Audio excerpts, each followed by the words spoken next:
రాష్ట్ర రాజధాని హైదరాబాద్లో పర్యాటకం జోరందుకుంది.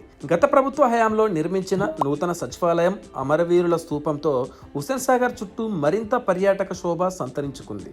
వారాంతాల్లో వీటిని చూడటానికి వచ్చే పర్యాటకులతో ట్యాంక్ బండ్ వద్ద రద్దీ గణనీయంగా పెరిగింది.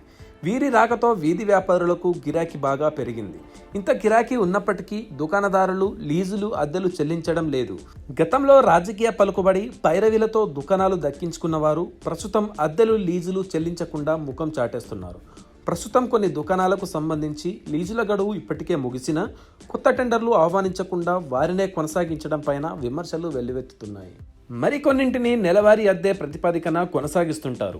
ఏటా సదరు దుకాణాల నుంచి లీజులు, అద్దెల ద్వారా 17 కోట్ల రూపాయల పైనే హెచ్ఎండిఏకు ఆదాయం వస్తుంది. అయితే గత కొంతకాలంగా లీజుల చెల్లింపులలో తీవ్ర జాప్యం నెలకొంది. ఇక్కడున్న కొందరు వ్యాపారులు కొన్ని నెలల పాటు అద్దెలు చెల్లించడం లేదు.